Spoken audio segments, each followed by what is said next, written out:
I choose not to feel extremes of emotion. I choose not to feel angry. I choose not to feel sad. I choose not to feel all these things. And I kind of laughed, bro, you sound like a fucking psychopath. You've turned into this robot. But the reality is, man, if you shut all that stuff out and there's no highs, there's no lows, and you're just level all the time, that just sounds like a terrible existence.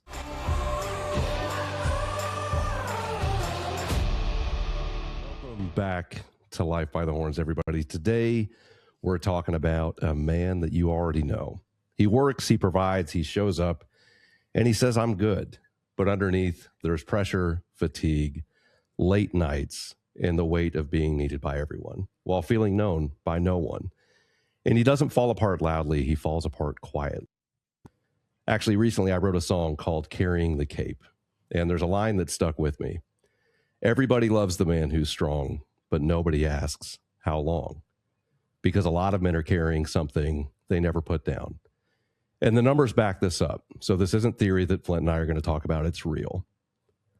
There's a lot of men functioning, but not okay. Flint, when we say that, what are we actually talking about? Love that line, by the way. Wow, there's a lot of power packed into that. It's difficult for us to admit as guys in general when we're struggling because we're taught not to. Our egos get in the way. There's so many factors. But we'll say we're okay and we're not. Things are chaotic. We are falling apart inside. We're not sure what to do. We're not sure where to go. And all too often when we do open up and admit that, whether it's to a significant other, somebody new, or another brother out there, it's either weaponized and used against us, we're ridiculed for it, or they simply don't care. It's rare that it's open arm love and acceptance and understanding. And I hope that's an effective answer to your question, but that's what came to my heart. Yeah. No, I think we'll unpack this a lot further, but man, at a high level, you're spot on. I mean, even bigger than that, I can only go based off my own experience, but like, I remember as a kid, like, man, you get hurt. And if it wasn't that I had to go to the hospital, it was lace up those shoes tighter, rub some dirt on it, and you'll be fine. Or, you're upset as a young boy and you're crying, as you get into your teenage years and stuff. I mean, you're frowned upon, your dad tells you to toughen up, sports coaches, that kind of stuff. Nobody really lets you kind of lean into your emotions. And I think it is something that, to your point, I think does get weaponized, at some points. And I share this not to frown on my wife. I just think there's a reality here. I remember one time my wife came home a little over a year ago and I was bawling. And she didn't even know how to handle it. Because how often do you see your husband cry? I don't have a husband, but True. We've been married 26 years and Des has seen me do that once. Right. And it's just something that I think, to your point, it's just not a societal norm. And something that, even us as men, we don't know how to handle. And, clearly our spouses sometimes could probably struggle with it too. But so let's go down this rabbit hole, man. Do men go quiet because they don't have the language for how they're feeling?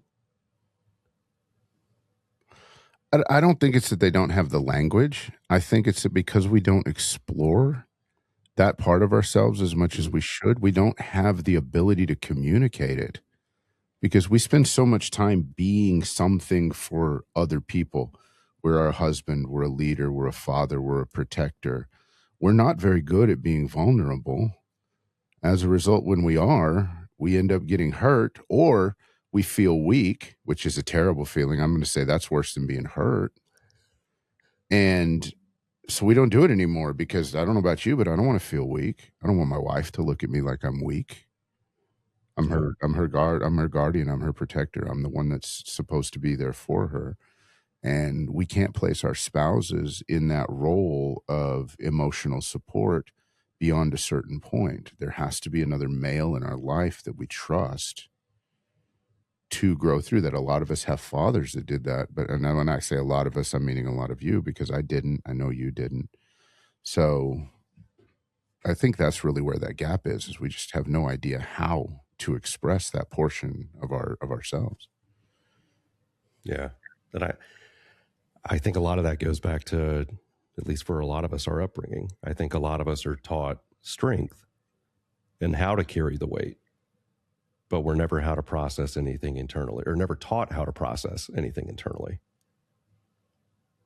Why do you think that men struggle to even name what's going on, though? It's easier to push it down and ignore it and go to work. we don't name the monster that keeps biting us. I mean, the whole thing is to get rid of it. Unfortunately, our coping mechanisms are all too often just to try and ignore it until it goes away.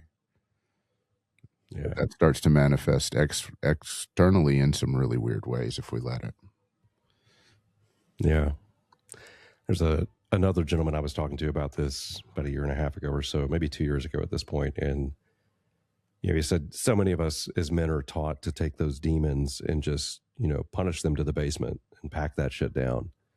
And I remember sitting here just shaking my head going, yeah, I mean, what else would you do? And he's like, but the reality is once they go to the basement, they just work out and they get stronger. Yeah. Yeah. There's a connection with that I don't think often gets made. And Peterson talks about it, but he doesn't talk about it in quite this way.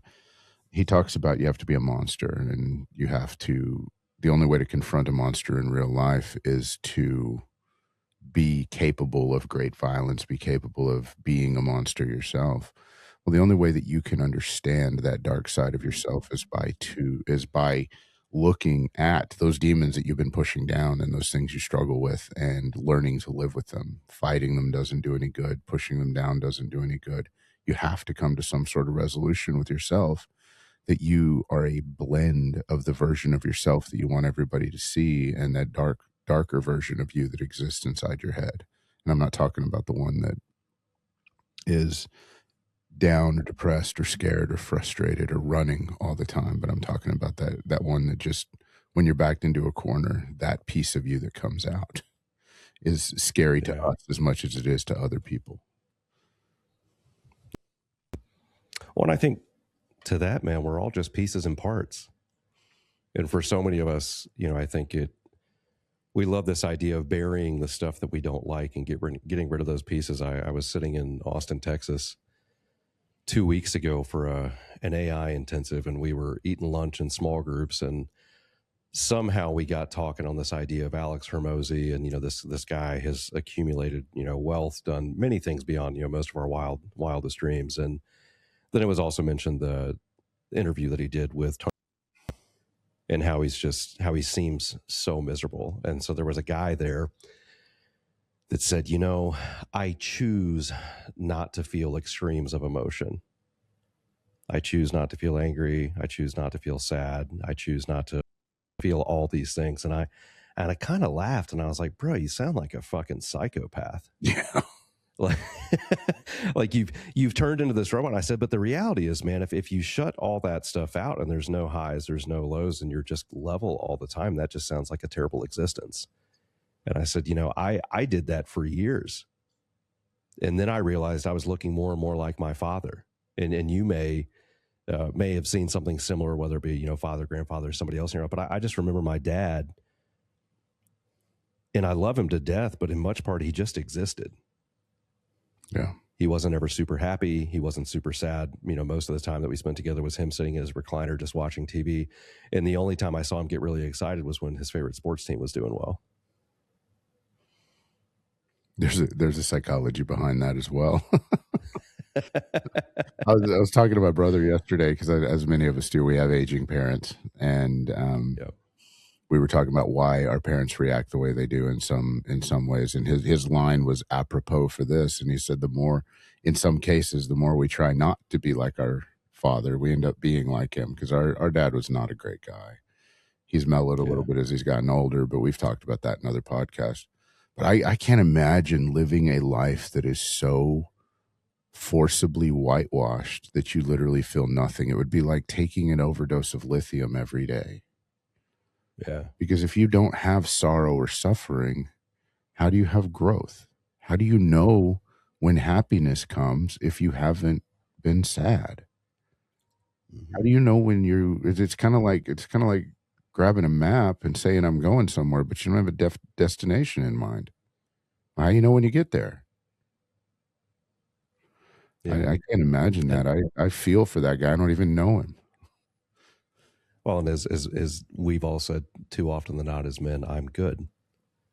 Which was his rebuttal, like, I'm good. Life's good. And then he's like, I do get happy sometimes. And I'm like, oh man. And to your point, the lithium dose every day or just being numb, like I just don't feel like that's a great existence. But something else I want to cover real quick is something I see in a lot of men, not so much myself anymore, but definitely went through seasons of this, which is when something can't be solved, most men default to just shutting down in various different ways. I mean, it could be drug use, alcohol use, not talking about it, whatever it may be. But why is that so counterproductive? Not talking about it or shutting down? Because I think those are two different things. We'll lean into shutting down. Okay, because shutting down is just either ignoring it, in my opinion. It's either ignoring it or just totally walking away from everything. Just, okay, well, it's a very unhealthy burn the boats attitude. Fine, I can't fix this. It's a very, then I'm just going to leave everything alone and I'm going to make sure it never gets fixed. Well, that's a very sophomoric, emotional approach. And it's not becoming of somebody who's a truly emotionally mature man. It's like, okay, I can't figure this out. Maybe I should go ask somebody who's been through something similar. Because we tend to not open up as well because we think some of this stuff is simple and we should be able to figure it out. So we don't ask our peers, we don't ask our mentors, which in my opinion is really, I don't know, out of all the men that I coach, a lot of them is like, look, you don't lie to your lawyer, you don't lie to your accountant, don't lie to your coach. I can only help you with as much information as you give me. Tell me the truth. I'm here to help. And if we don't open up and ask for help, then we don't really have any other alternative left but to destroy it, because you can't let it sit there or it just occupies so much of your brain that you obsess about it until you destroy it out of just pure emotion. That is not a healthy response. Yeah. Yeah. Well, you mentioned it, so let's talk about it. Instead of just shutting it down, you said, well, for those that don't talk about it, why is that so counterproductive? Why is that so counterproductive? Is that what you said? You cut out. Yeah. Not talking about it, in my opinion, is almost as bad as shutting it out, because then you don't have the mental capacity. You can only hold so many things in your head at one given time. So if you just don't talk about it, but you also don't address it, healthy or not, it's occupying an incredible amount of mental real estate, and it doesn't allow you to focus on the things that are truly important and often the actual solution to the problem. Your subconscious is so busy worrying about this thing that you don't control, it doesn't have time to come up with a solution for it. Whereas if you talk about it, you've now named it, you've made it real, because the whole transition in taking things from our thoughts and putting them into reality is important in a manifestation part of way, but it's also important in giving our brain the freedom and the free space it needs to be able to process all of these problems that we're actually dealing with. Because I don't know about you, but my brain's really great at making mountains out of molehills. Yes. It's like, oh my God, it'll go from just something that's really not that big of a deal, fairly easily solved, maybe not maybe not very comfortable, to I'm going to lose everything and my whole life's falling apart. Where the hell did that come from? Yep. Well, we were just talking about something similar in our coaching group, and it was the topic was resiliency, which most people think is the ability to bounce back. I think I'm more in alignment with it's the ability to endure. And, talking about it specifically, one of the frameworks that Miles on our team shared was that if you can't talk it out, you'll have a really hard time figuring it out. And if you can't start figuring it out, you'll never work it out.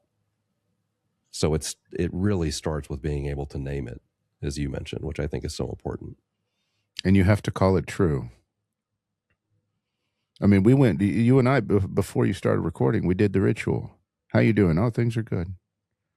Everything's great. Yeah, I'm struggling a little bit. I'm here, I'm there. We're probably a little more honest with each other because that's the basis of our friendship, has been talking about those uncomfortable topics over the years. But it also makes other people uncomfortable when you do tell them the truth, because even though we ask how you're doing, a lot of times we don't really want to know. It's just a programmed response. Yeah. But if you tell everybody else you're good, your brain doesn't know the damn difference. It starts to then now it's trying to reconcile this hell that you might be in with the fact that you keep saying you're good, and this must be good. I don't like this, but this sucks. But he keeps saying we're good, so we must be good. So then we get even more confused instead of just calling it what it is. You know what? Life's hard right now. It sucks. I'm working a lot more than I want to be, and it doesn't feel like it's working. You don't want that response when you shake somebody's hand. Yeah. And you're not. I think yeah. No, what I think a lot of that comes down to the foundation of that relationship, right? I mean, you and I could have those conversations. I could have them with, other gentlemen in my corner, Nick, Miles, etc. But there are so many folks that are on that kind of superficial relationship side. You say, hey, how are you? And, try to, just do the whole meet and greet and all those kind of things. But if one of those folks said, hey, how are you? Oh, I'm fucking terrible. This is everything that's going on. I mean, what is the natural reaction?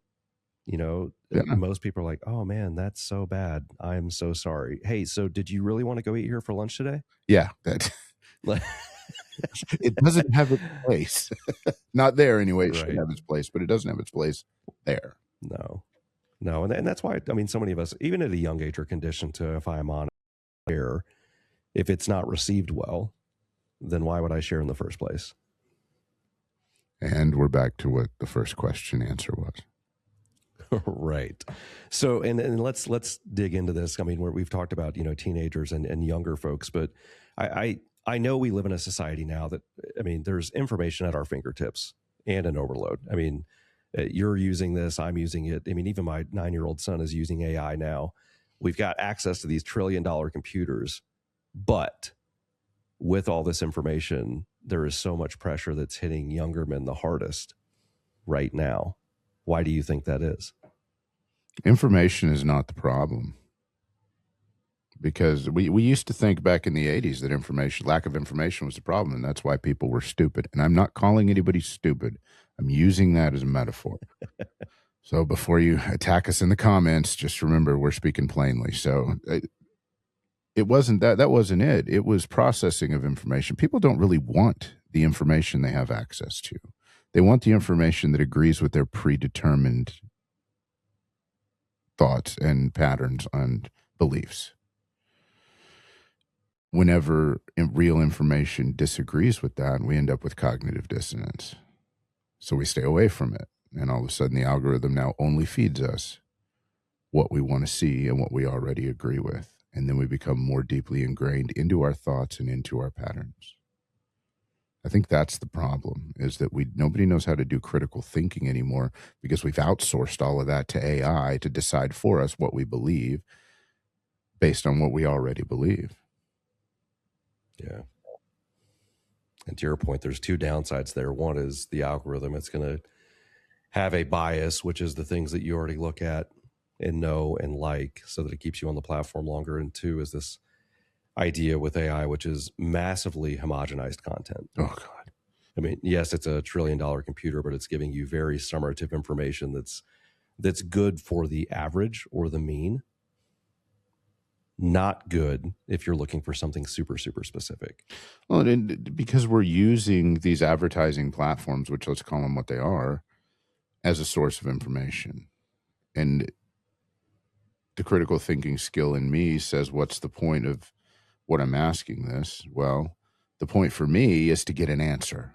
I want to know the answer to this. The point for them is to make sure that I stay on their platform as long as humanly possible. And that in and of itself does not mean that it's going to give me an actual answer. It's going to give me an answer that it thinks is going to keep me there.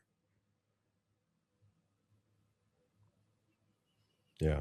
And as a result, I take that as factual. Yeah. Well, let's lean into the social media aspect a little bit more. especially for this younger crowd. And I would say it exists in our crowd as well. I just think with age comes a little bit more wisdom and less give a fucks. But has comparison, especially in social media, made pressure for the younger generation harder? Oh, it makes it harder for everybody. I couldn't imagine being a young man in today's generation. You got to drive the fancy car. You got to have a perfect body. You have to be jacked, built, super strong, and have a six-pack all at the same time. Well, I hate to break it to you guys, but those don't all go together. You have to have the pretty girl. She needs to be feminine but strong. It's ridiculous, the false lifestyle that's being presented. People don't realize that social media is what people believe the best of them is. That's it. That's what they're presenting to the world, is what they believe the best of them looks like. And half the time, even that's not true. Yeah. It's created an impossible standard for young people to live up to. And the same thing's true on the women's side, but I mean, we're talking about men's mental health here. It's creating this impossible standard that, well, the joke goes around. You got to make more than $100,000 a year. You've got to be more than 6 foot tall. You got to do this. You got to do that, or you're not going to get any girl. But that, coupled with access to more attractive pictures of attractive and beautiful women through porn or clickbait or whatever, now you can get the same dopamine hit almost that you used to have to get only from pursuing a girl that you thought was attractive. So you end up not pursuing anybody in real life and not getting any true fulfillment from the hunting of tail, for lack of a better term. Call it what it is. Yeah. I mean, when you and I were younger, we had to work for it. We didn't click a button and just swipe 100 times until somebody showed up. That was not how it worked. You had to be reasonably charming. You had to not smell too bad. You had to learn 1 or 2 good lines that would work, and you had to be able to talk about something that made you interesting, and you might then maybe have a chance, and you got rejected more often than not. Now, for younger people, rejection is devastation. Oh my God, because their rejection is invisible. So you swipe 50 times, you don't see the 49 people that rejected you. You'll see the one person that accepted you, so you think you're a winner. And all you are is a loser with a few extra steps. Yeah. I would agree with you too. I think God, I couldn't imagine being a young man today, especially with a lot of other things that are going on in the world, which we won't get into. But I also think it's like the birthplace and the battleground of like where hustle culture started, man. Because I mean, what you generally see online, to your point, is the highlight reel. Mm-hmm. And so you see all these gentlemen that work their fucking ass off and have the beautiful wife and the nice cars and make all the money and go to the gym all the time and all the things. But what that doesn't show is the reality, which are the struggles behind the scenes. And I remember for myself, as I went down that rabbit hole for a long period of time and realized that it was not fulfilling in any capacity, when I flipped the switch and started leaning into vulnerability and sharing a lot of the stuff that was going on with me internally, not for pity or anything like that, more so for awareness. And this idea that if I could just connect with one and add some value to one, that's good enough for me. And even at the time, my coordinator and assistant, she was just like, God, you're doing so much storytelling and you're not getting as much engagement as we're really looking for. I think we need to do, more pictures of you exercising and, on trips with the family and at church and all these kind of things. And I just was like, no, because that's what everybody else does. And it paints the wrong message. I mean, I know it makes you look better with engagement and growth following kind of stuff, but that's not really what I'm looking for. Do you think that, this hustle culture has helped men, or is it really giving them more of a pursuit of avoiding what's going on internally even more? I want to say that depends. I agree. First of all, I agree with your point. On Instagram, my gym videos, as repetitive as they are, it's the same freaking thing over and over and over again with a different caption. They get 10 times the views as anything else. Yeah, that just baffles me. But to more point, to answer your question, if you're a truly masculine young man in today's society and you've mastered the ability to produce, guys, I got news for you. It's like shooting fish in a barrel. You can be a winner. You can stand out above your peers. You're going to have your pick of women because there's no competition. It's very, very rare. But that can also play the other side as well, because the men that are like that, they're truly masculine. I'm going to use some of my sons as an example.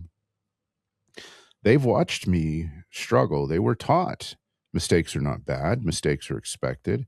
And they were taught that that highlight reel that you see in 2 minutes in the movie is 3 or 4 years. They were taught to be bored and do boring things repetitively to win, which is ultimately what it takes. Nobody likes going to work. I mean, some of us, we get to do the things that we love. You and I are an example of that, but we built that. Nobody was around watching us whenever we were, and I don't know your story, but whenever I was on the construction site framing a house for the 3,000th time, it's boring once you're good at it. Unclogging a toilet for the 50th time, stripping a floor, whatever, all the boring crap we've done over the years, and those are just my story. They don't see that. And now they were like, well, young people, and I'm sorry, I didn't want to say this, but I'm going to because I think it's relevant. Young people will repeatedly, more often than not, say, well, that's not my job. And anybody that says that is immediately close their mind to anything else. They think that they're going to get the success without putting in the time to do it. And that perception, I think, is what's killing a lot of young men's dreams, and therefore a lot of young men's self-esteem. We're designed to struggle.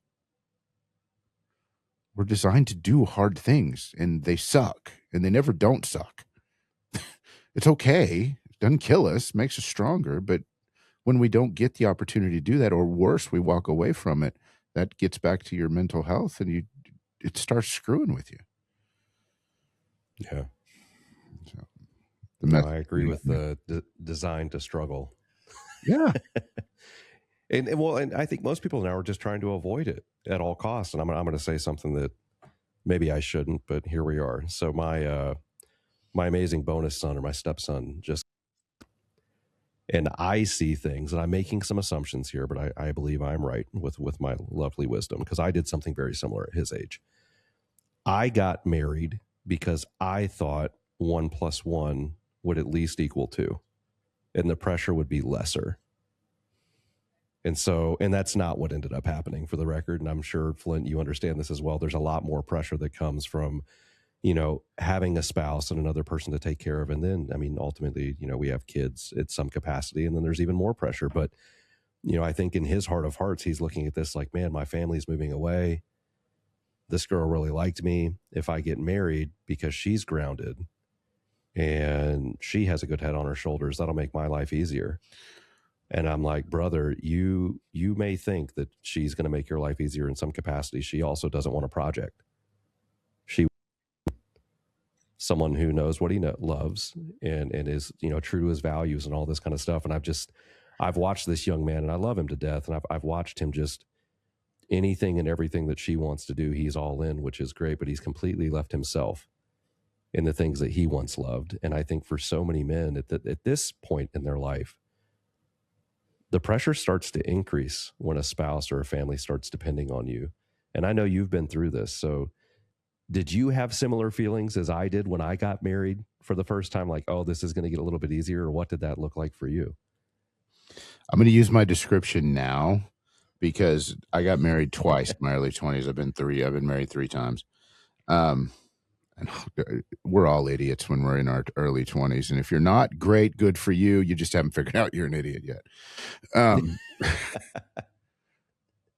The 2 things on that. One, I think it's because we're so goal-oriented that we feel like, okay, hey, got to get a good job. Boom, put the trophy on the shelf. God, got to get a girlfriend and a wife. Boom, I'm married. Put the trophy on the shelf. Now we need some kids. Boom, put the trophy on the shelf. Look around. What now? Oh, whoa, wait a minute.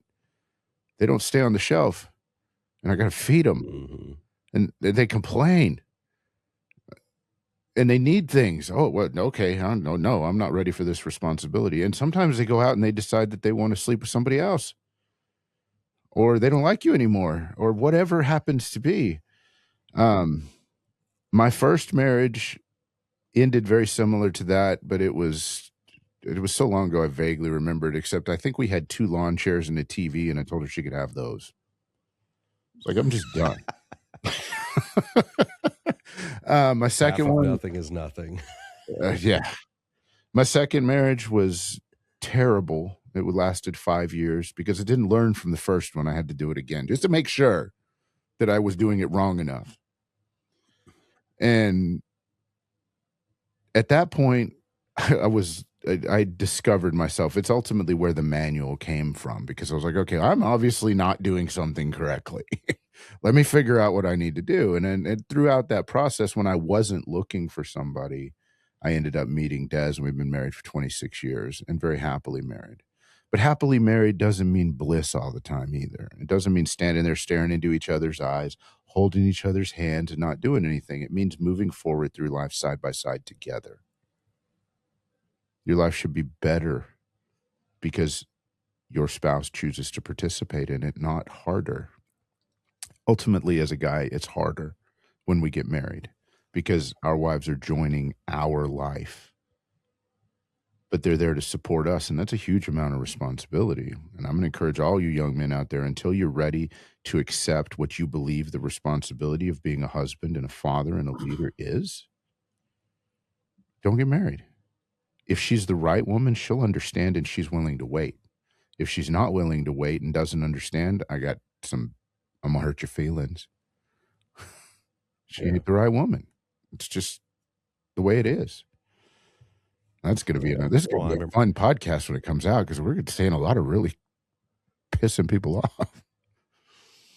Well, I mean, but we've both been through it, so it's not coming from a place of like, oh, shame on you, you guys suck. Like, no, we made all these mistakes along the way. So, yeah, I mean, even for myself, I remember I was the same age. So I was 22 as my stepson. And I remember my father; he was in his 70s at that point, and I remember him telling me, like, Dustin, the man that you are now, and the man you'll be at 30 is wildly different. Don't get married. Yeah, just wait. And I'm like, no. Like, I know what I'm doing, Dad. And clearly that didn't work out. 4 years later, we were going our separate ways. But, and it's funny because I say the same things to, Alex. And I'm like, man, sending him this long text because my wife told me, she's like, there's nothing that we can say to him that's going to change anything. And I'm like, I agree. But I also don't want to be that parent on the sidelines that doesn't say anything. Yeah. Not because I want to have an I told you so moment.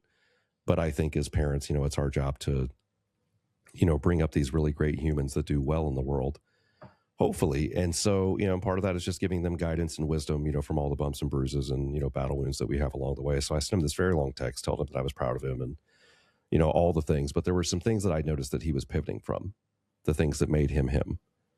And, what that actually ends up looking like in marriage later on, which is resentment.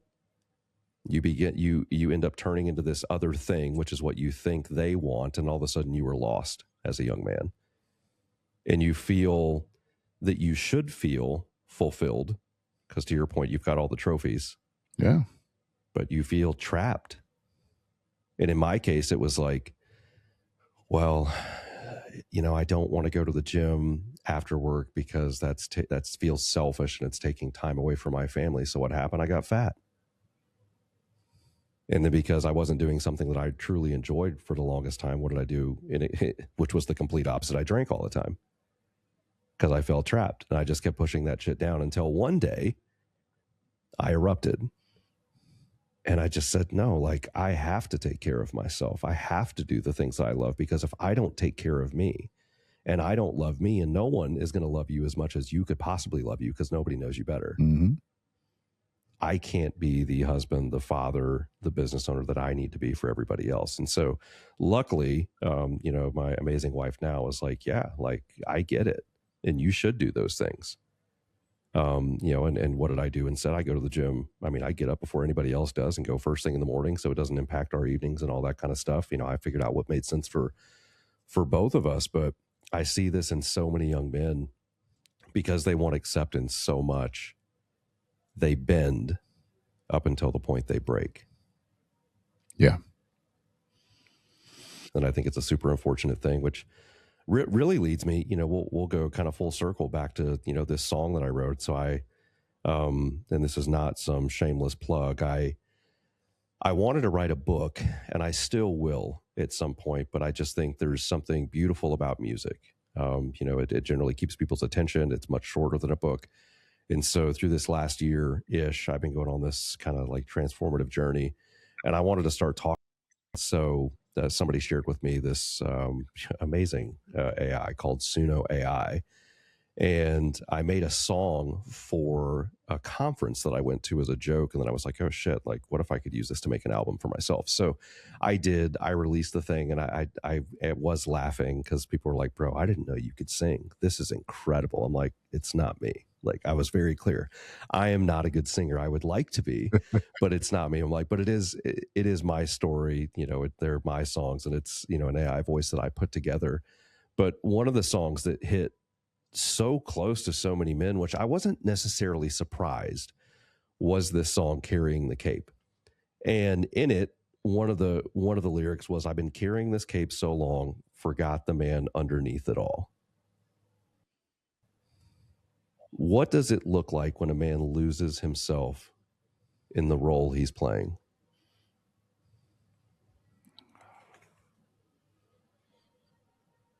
Man, how do we answer that?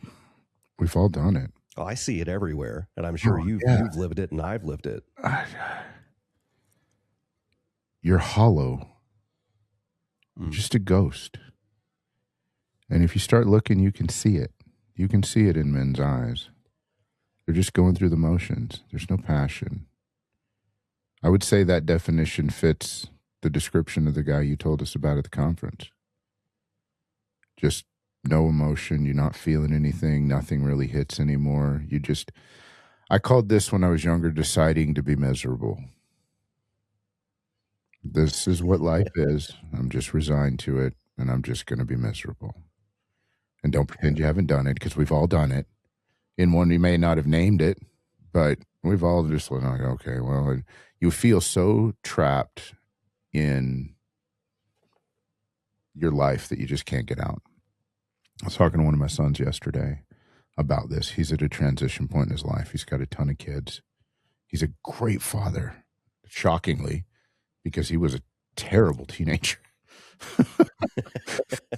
But he's a great father. But it took him till he was like 33, 34 to start getting his life together. He was so busy living for everybody else, living for the party, living for the adrenaline, living for these women that he'd gotten pregnant, living for these kids, that he forgot to fill his own cup up. Yeah. And I was like, dude, this is going to be the worst decisions of your life, because you're literally going to have to walk away from everything for a little while, because you don't need a cup anymore. You need a pitcher.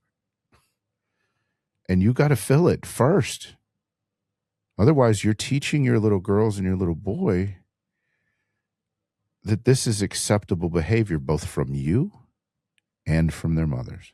And I say mothers because there's more than one. But the day you choose to sit back and give up, because let's call it what it is. It's giving up on any dream or goal that you've got for yourself. There is no excitement left in what you do. It's just drudgery. Is the day that you start to die. And if you don't fix it, all you're doing is waiting until they put you in a box in the ground. Yep. And I think there's many different variants or extremes of what this looks like. I mean, I even see these ultra high performers that I even met one not too long ago that self-described as a chameleon. He could be anything to anyone in any room. And I'm like, man, that's exhausting. Oh, God. And he checks off all the boxes, but of what looks like, but he was just missing so much in his life. And even recently, like the decision that we had made to move back to Florida, I mean, it really just came down to, as much as I've grown in the last 12 months, I started looking at my life and I'm like, I feel like I'm on fucking autopilot. I go to the gym at the same time. We eat at the same places. I sit in the same fucking traffic. And I mean, I've got great friends and I love the gym and I love the places we eat and all that, but it just felt very familiar, not fulfilling. And then I watch friends of mine that have checked off the success box, which is wealth. And what do they naturally do? They beach house and they move to the beach. And then they all say, man, I wish I would have done this sooner. So as Amanda and I were, and it's funny because we live in this, I think, like, state of being in a fucking coma for so long. To your point, you know, this is life. This is adult club. We have shitty coffee and no one wants to hear you fucking complain. And so we just do the things. And I mentioned to Amanda at the beginning of the year, I said, you know, I want to move back to Florida. And she's like, yeah, when Liliana gets out of high school. I'm like, well, she's just starting. I don't want to put our life on pause for 4 years. Yeah. I don't want to teach our kids that, you know, you just join adult club and you go to the job and you do the things. I'm like, the reality is you can work wherever you want to. I can work wherever I want to. And, you know, the name of our agency is Best Life Group. I'm like, I'm not living my fucking best life right now. I'm like, our vacations are consistently choosing to go to the beach. Why don't we just fucking live there? We've done it before. And so now we're making this transition and we're about it. But, you know, with this reality that you don't have to be that, in this case, man, that is checking off the boxes that doesn't feel very fulfilled. But yet so many of us choose to. Oh, yes. So with that, though, how long do you think someone can realistically carry? And I know there's going to be degrees here, but how long can they realistically carry all of this weight and this lack of fulfillment before something starts to crack? A lot less time than they think they can. And it doesn't start. We all think of something as a big explosion. And you know what? Looking back, there's always that one event that changed everything. But that's not really where it starts. You start not finding joy in things. You start snapping at your spouse. You start drinking too much. You start smoking too much. You start whatever it is your vice is to try and numb. That starts. Then you're snapping at your kids. Then you're not spending time with them. Then you find yourself gaining weight. All of these little things are a direct result of what you're carrying around inside of you. And if you're not allowing yourself to pursue your own dreams and your own goals, then all you're doing is making yourself miserable trying to hit somebody else's. And it will show. And you'll either sabotage it or you'll do such a crappy job of implementing it that you drive away everybody that's close to you in the first place. Yeah. So you can't carry it as long as you think you can carry it. I'd say that timeline is different for everybody because some people are just stronger than other people. Some people are mentally stronger than other people and some people are not. But you know what? It's not cool and it's not sexy to be not very mentally strong or to reach out and ask for help or to have a male friend that you can rely on. It's just that's not what we're supposed to do. And no matter how much we try and get away from that Gen X trope or boomer trope or whatever you want to put in there of, well, suck it up and, as you described, walk it off, put dirt in it, whatever, it still is present in today's society. It's even worse now because there's a lot of guys out there that don't know how to be guys. So they don't know how to support each other because they don't know how to support themselves. And half the time they don't know which bathroom to use. So now they're conflicted because they feel like guys, but they're told they're not supposed to. That's exacerbating the mental health in our young men way more than anything else. Is just society telling them masculinity is bad. The amount of men that have never been in a fight just baffles me these days. And not that fighting is good, but you know what? There is something to be said for just fighting for the pure joy of fighting. When we were younger, we'd get in a fight with our buddies. Not everybody stepped in. Not everybody videoed it.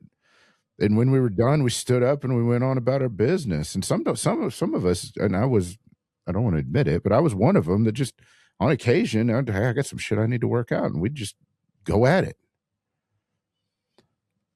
Yeah. It doesn't mean that that's a healthy response to things. It's just what we did. But that aggression has to go somewhere, or it's going to go internal and start messing with you there.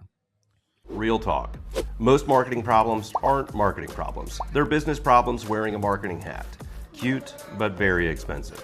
Maybe you're getting traffic, but it's not converting. Maybe you're converting, but your average sale is too low. Maybe things are fine, but not scaling. That's usually a system issue, not a need a new ad issue. So here's the move. Let's hop on a short call, look at your business, and see what's really holding your growth back. No pressure, no pitch, just a fit check. If we can help, we'll tell you how. If we can't, we'll tell you that too. Tap learn more and grab a time. Well, you mentioned, a lot of men, when these, cracks start to show, they feel lack of fulfillment, they drink. And I know that was, you had a season of that and have not drank for, hell, well over a decade now at this point, correct? No. It's just a matter of months. Oh, really? Yeah. I did drink for well over a decade. I pay penance for 20 years of hard drinking every single day because I got to look at this belly that I'm working on getting rid of. And I mean, you can only abuse your body for so long before you can't undo 20 years of abuse for a long time. But I had to stop. I didn't get in any trouble. Everybody always wants to know the story. Oh, you DUI, you screwed up this, screwed up that. No, I looked around and realized I was consuming an extra 10,000 calories a day and I was acting like an idiot. Probably need to do something about that. So, well, we're living in a similar timeline than my friend, because mine was the same. It was 20 years of drinking hard. Mm-hmm. I mean, even my ex-wife used to give me so much shit. She's like, I don't understand. You take hormones, peptides, all these fucking supplements, all this shit to look and feel better, and then at the end of the day, you drink all this shit. And I'd be like, yeah, well, I'm taking it with BCAAs, so and some electrolytes, so I'll be fine. Like, it's not that bad. And then fast forward 20 years of this shit, and to your point, it wasn't what most go through, which is like death, disease, or divorce. Mm-hmm. That one of those you don't come back from. But it wasn't that really made me stop it. And I, especially with all the trouble he's in right now, I hate to say the name, but I think it's relevant. Wes Watson, at one point, somebody asked him, like, why don't you drink? And he said, because I love my fucking life. Why would I want to just drown it out? Yeah. And I was like, well, shit. And then my son, which is really where it stopped, he was 8 at the time. I'll never forget, man. We were driving to the liquor store. We were going to the grocery store. We stopped at the liquor store first. And he said, Dad, why do you keep going here? And I said, well, I'm, picking something up. And he's a smart kid. And he's like, but why do you poison yourself every day? And I'm like, well, I don't know, man. This is just what like adults do. Why?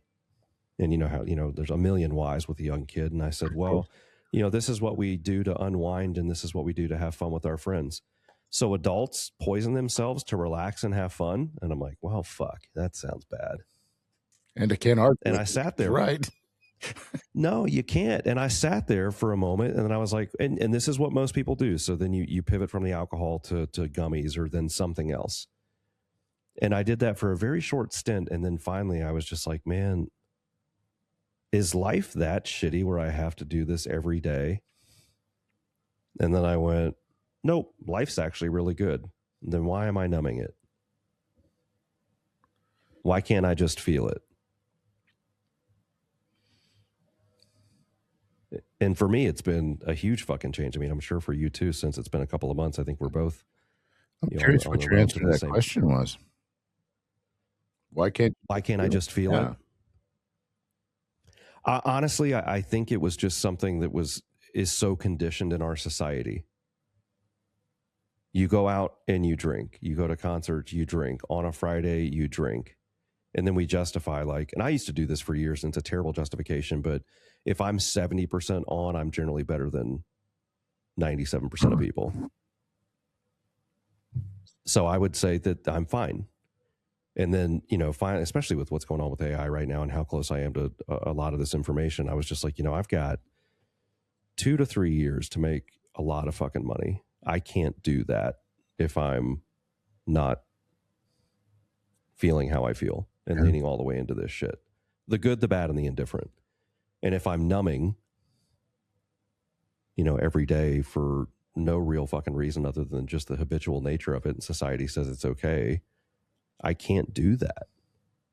And then the other thing that honestly has kept me sober longer than anything is just, you know, this young man, my son, I made a commitment to, and I'm like, the last thing I want to teach him is that when adults make commitments to people they love, it doesn't matter. Yeah. And so even on this trip we just had to, you know, down to Florida to go find a place, the Airbnb folks left a bottle of wine in the fridge. And I'll tell you what, man, I don't know if you're similar to me at all, Flint, but a lot of times in celebratory situations, man, what do? You drink, you have a good time. And I can't think of one time we'd made a trip down to Florida and didn't do that. And my wife had asked me if I wanted to have a drink. And honestly, everything inside of me was like, hell yeah, this is what we do. And I also knew the byproduct of that, which was, you know, this idea of the lack of commitment to myself, the lack of son, and sure, I could have hide it or hid it and put it in a coffee mug and those kind of things, but I just didn't. And I'll never forget, we woke up the next day and my wife bitched. She's like, man, I would have thought after not drinking for so long, like my body would have been fine with it. She's like, I slept terribly. I was hot. I was cold. I've got brain fog, all these things. And it was just a great reminder in that moment that, like, man, I'm so glad I did not do this. We went to Universal for Dez's birthday last weekend, and I hadn't had anything since September. We were there, and I'm like, okay, we're on vacation. And first day I didn't have anything. I ended up having a couple, but I wanted to find out, because the question that started bugging me, and one was, why do I have this urge? I haven't drank in months. What's going on? But no, on vacation. Okay, well, even some of the people I know that don't drink have a drink or two when they're on vacation. I was like, do I really want to do what I used to do, or is this a vacation urge? That led me to think, I was like, well, what if I actually did have a problem and I didn't just quit because I thought it was unhealthy? So I had a couple while we were down there. 2, and I felt like garbage. I was like, what the? That sucks. I didn't sleep good for 2 or 3 days, and maybe it was psychosomatic, maybe it wasn't. I don't know. I was like, that wasn't worth it. That was stupid. The good news is that I didn't have a problem. I was like, I had 2, didn't need to slam it and get drunk and everything else. But I was like, yeah, okay. No, thank you. I'm done. I don't need that. Yeah. I don't like the way I feel. And she didn't be the thing is, and that you mentioned something, she doesn't drink as much. She still drinks. She didn't give it up. She has a glass of wine every once in a while. She doesn't drink as much because I quit drinking. She drank a lot. Mm-hmm. That's what we did because it's what I wanted to do. It's a very telling example of the fact that we are our family's leaders, and they will follow where we go. That's a lot of responsibility, especially when it comes to vices that we like to engage in. So, Oh, 100%, man. And I saw this. This was a big aha moment for me too.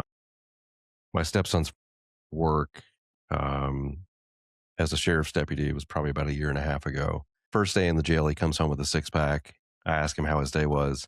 He stops, takes a deep breath, opens up a beer and chugs it. And I'm like, oh my God. And I didn't think, man, you had such a shitty day. My first thought was, man, I would have been such a bad example of what this should really look like. yes, Because the reality was, you know, how did at least I cope for fucking decades with a shitty day at work? A drink. How did I end a great week at the office? I drank. yeah. But you want to put in perspective how weird it is and how deeply pervasive drinking is into cultural, into our society and norm. Replace it with any other liquid and talk about it and think how weird it sounds. You show up to a party with a case of Coke. I'm here to party. I got a case of Coke. We're gonna kill this thing. What? Ew. No. You go out camping for the weekend. I brought 5 cases of Coke. We're all gonna die of diabetes. I mean, Yeah. you replace it with anything else. Oh, I got 3 gallons of lemonade, or I got a 55-gallon keg of lemonade. Oh God. But for some reason, the other's acceptable. It's comical when we say it like that, but it's take it or leave it it's a very powerful choice to be able to walk away from. And I understand there's some people that can't because of addiction and they need help and they have to do it. But you don't have to let your vices define you, but you also don't have to let your recovery from your vices define you. Sometimes you can just stop a thing and not do it. Like, so not everybody that quits drinking needs to go to AA and let it become their whole personality. It's kind of like CrossFit. For those of you CrossFitters out there, yes, I'm making fun of you. They let it define their personality. Oh, well, I quit drinking. Well, now they judge everybody instead of just being an acceptance. It's like, okay, sometimes you can just walk away. It's like the former fat guy. You decide to lose weight. You can either be judgmental of everybody who's fat or just understanding and go, you know what, this was my choice, guys.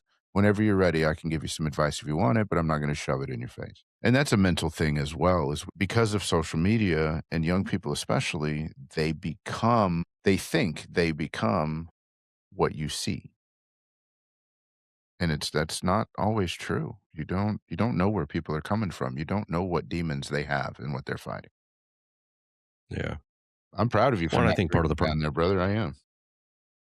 Oh, man, I'm proud of myself. I'm glad I didn't feel a wake up partly cloudy like my wife did. But no, I think I was sharing this with my brother recently. Like, and I'm in the marketing space, so it's even funnier. It's the of really great marketing. Like every commercial you've ever seen that's associated with alcohol is not the after effect of too much. It's everyone is dancing, having a good time. They're all beautiful.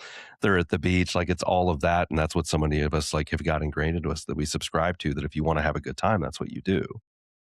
And then, excuse me, for us on this trip, it was like, okay, let's just redefine what a good time looks like. Like, let's go out to eat at places we haven't before. Let's go to the beach at sunset, which, to be fair, and, shame on me for doing this. I used to still do that when I was drinking, and it was reckless as fuck. And then, I would justify like, oh, I'm a way better driver than 99% of people. Like, it's no big deal. And thank God I never got caught. But the reality was, your kids see what you're doing and they're not stupid. And I was just being a bad example. But, to get this thing back on track. But why was I doing it? Because I just wasn't happy and I wasn't fulfilled and I was just numbing. And the only time that I had that dopamine hit, because I had conditioned myself to it and society has shown us that this is okay, is when I was drinking. And it was like, I only have fun when I'm drinking. The downside is I don't remember half of those fun times. And that's the scary fucking thing that so many of us subscribe to. And to make it even scarier, the reason we start doing it is that, but that's not generally the reason we keep doing it. After a while, it just becomes something we. Yep. And Oh, to your point, go ahead. When you quit, like, because we live in such a binary society, you're either Democrat, you're Republican, you're this, or everything is a one or the other. It's a yes or a no. And you go to a place where you used to drink relatively consistently in social gatherings with friends, and then they're like, hey, what do you want to drink? Oh, water's fine. Are you all right? Why? Right. Are you going through something? And you're like, yeah, I'm going through, I just want to feel good. Oh, so you're going to AA? No, just not drinking. Just don't drink. Yeah. Well, let's circle, man. We could go down an alcohol rabbit hole for the longest time, but let's circle back to really where we started this silent struggle. I think it was probably a month or two ago, maybe a little bit longer. There was a UFC fight, and Patty Brimlett at the very end was really speaking to men and men that basically stay in this silent struggle. And a friend of his that had recently committed suicide, and we had shared in our channels a post on this, and it got, millions of views, so much engagement from men, and from a lot of men actually opening up. What does that tell us about what men are craving right now? Association, true, deep bonding. Here's the thing. There is no rite of passage for men in America today. That's one problem. Military could be considered, for those guys that go to the military, and thank every single one of you that do, that could be considered a rite of passage. And rightfully so. There's boot camp associated with it. There's different definable things. But for civilian men in society today, there is no rite of passage. So a lot of people don't even know if they're an adult or they're just a very large child. But number two, we're better connected than we've ever been in history. And yet we're more isolated and alone. And we're more lonely. So that rite of passage, whereas in history, whether it had been hunting, whether it would have been assuming the family business through apprenticeship or whatever, allowed us to develop bonds, close bonds with other men that we could rely on and that we could talk about these things with. And we no longer have that in any shape, form, or fashion. And I think that more than anything else is what we're really talking about here, what Patty was talking about, why we lose so many men to suicide every year is because it's not because they don't feel like they can overcome the problems. It's because they know they should be able to overcome the problems, but they're too stupid to figure it out on their own. And this is what they're telling themselves. I'm not judging them saying they're stupid. This is what they're telling themselves because we've all been there. God, this should be so easy. I should be able to figure this out. This isn't that hard. Why can't I figure this out?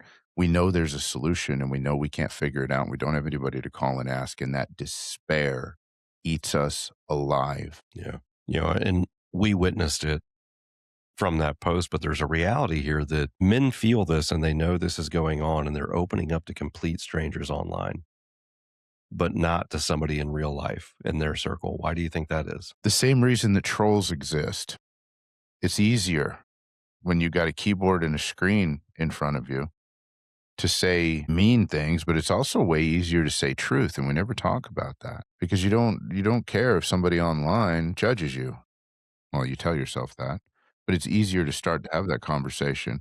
Whereas to sit down with somebody that you may or may not know what response you're going to get face to face, that's hard. And all too often we think that time and close association breeds familiarity, and it really doesn't.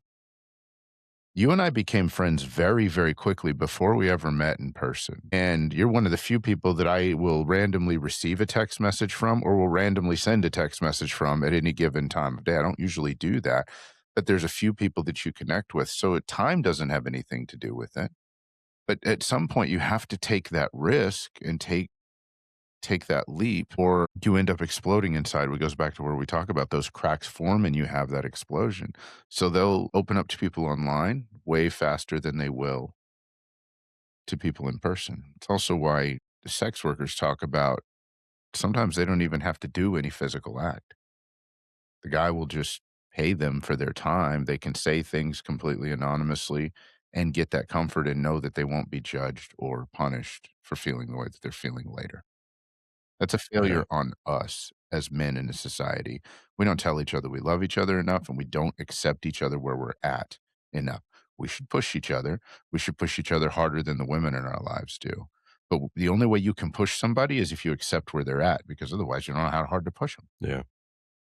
It's interesting you bring up the sex worker thing. A coach that I know knows a handful of exotic dancers, not from lots of experience or anything like that. But he said one of the most interesting things in those conversations that he's had is that most of these young ladies regulars are not coming there for sexual acts. They're coming there to talk. So they pay them good money just to sit there with an attractive woman and have a conversation. An accepting And it's conversation where you don't be judged. They're anonymous for all intents and purposes, so they're not going to use it against you. And what are they going to do? Yeah. Yeah. It's wild. Well, man, I want to wrap this up. So if there's a guy listening to this that's suffering from this silence and lack of fulfillment and carrying the weight of the world, and they're starting to feel these cracks, what are some of the first steps they should take? It sounds cliche because we already know the steps that we need to take. But you need to find somebody that you can trust and just ask them to talk to them. Now, this could be your dad, it could be an uncle, it could be a friend. When you get to be our age, it gets hard to find somebody older. So I'm going to tell you, if you're in your 50s and what have you, find a peer that you trust. If you're younger, if you're a young man in your 20s, your early 20s, 30s, what have you, find somebody that's our age. We're going to be more accepting. We're going to open up to you a lot faster. And we've got a lot more experience to be able to give you better advice. But there is no reward without risk. You have to take that risk, because if you don't, you're deciding to be miserable, and your life will not get any better until you start addressing these things. The beautiful thing about it is once you've given it a name, once you've said it to somebody else, once you've listened and been together in your struggle with another man, it exponentially solves that problem so much faster. It's not a one-for-one exchange, because now you're not alone. Now your brain has been freed up enough to solve the problem, and you have somebody who's on your side rooting for you and lending you their experience. And you can do this through paid coaching groups. You can do this through paid mentoring. You can do this through just reaching out and asking. When I was younger, I went around just to ask people if they'd mentor me. I had some good mentors. I had some bad ones because they weren't vetted, but at least I didn't feel like I was completely alone in that. But reach out and talk to somebody. And you know what? If you're listening to this podcast, and I guarantee you, you send either one of us a message, you're going to hear back from somebody. If anybody on my team grabs my messages and we get messages like that, you're going to hear from me directly. I will get back with you. And that's a huge statement. This is something that's very near and dear to both of our hearts. And Dustin, I think you probably are the same way. It's like, we're not terribly easy guys to reach, but if there's somebody that swallows their pride enough to reach out, yeah, I'm going to reach back out. Yeah. Yeah. And I think the big thing there too is as long as they're willing to listen and actually work on it.